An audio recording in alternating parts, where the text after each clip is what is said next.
करूया। सतीश भोसले उर्फ खोक्या प्रकरणात विलन ठरून आपल्या खुनाचा कट रचल्याचा खळबळजनक दावा भाजप आमदार सुरेश धस यांनी केला। एका मराठी वृत्तपत्राला दिलेल्या मुलाखतीत धसांनी हा दावा केल्याचं कळतंय। खोक्या हरिण आणि वन्य प्राण्यांची शिकार करायचा।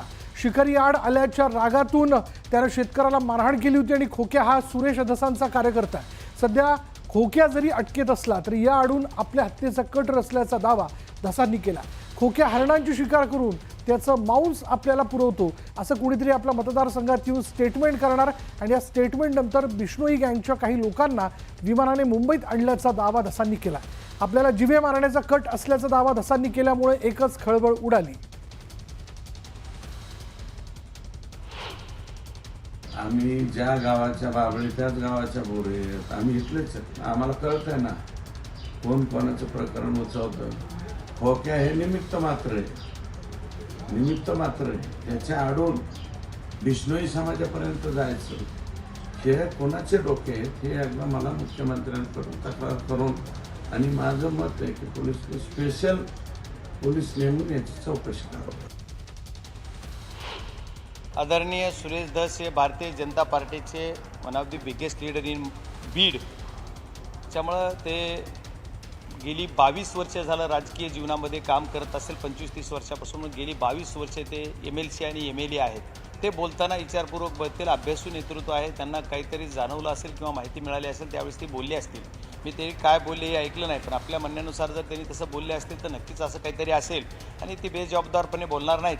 त्याच्यामुळे त्यांच्या जर असं काही असेल तर त्यांना पोलीस प्रशासन असेल, SP साहेब असतील यांनी सुद्धा संरक्षण देण्याची सुद्धा गरज आहे। तर दुसरीकडे वडेट्टीवारांनी सत्ताधाऱ्यांवर जोरदार या विषयाला घेऊन हल्लाबोल केला। दोनही व्यक्ती सत्तेमधील सहभागी आहेत। मुंडे असू देत की धस असू देत, सत्तेतील व्यक्ती ज्या पद्धतीनं एकमेकावर आरोप करतायत याचा अर्थ स्पष्ट आहे की गुंडगिरी करणारीच माणसं आता सत्तेमध्ये सहभागी झाली आहेत। हा अत्यंत गंभीर आरोप आहे, याची उच्चस्तरीय चौकशी केली पाहिजे आणि त्यातलं तथ्य हे शोधलं पाहिजे। तर धसांनी केलेल्या या दाव्यानंतर OBC नेते TP मुंडेंनी सुरेश धसांवरच पलटवार केला। त्या आलेल्या मुलाला बी मारलं त्याने, त्याच्याही पायाचं फ्रॅक्चर केलं, राडना मारले, राडवते फ्रॅक्चर झालं। मग त्यामुळं कुणी कुणाला आरोप करण्याचा हे करण्याचा काय प्रश्न आला? हे जर तुमचे खोके जर अशा प्रकारचे असतील सुरेशरावजी, तर तुम्ही ते खोके थांबवावेत, लोकांना गुन्ह्या गोविंदांना राहू द्यावं। दरम्यान आम्ही हरणाची शिकार करत नाही असं म्हणत आपल्या पतीला खोट्या गुन्ह्यात अडकवल्याची प्रतिक्रिया सतीश भोसले उर्फ खोक्याच्या पत्नीने दिली आहे। हरणाची नाही, आम्ही हरणाची शिकार करत नाही, काय रानडुक्कर करू राहिलो। आम्ही रानडुक्करचं ते मटण होतं आमच्या घरामध्ये, ते चेरबी मिरबी रानडुकराची होती। आणि ते आमचा देव कार्यक्रम होता का, तो जो आहे आमच्या देवीला, ते बोकड्याचं मटण होतं सर।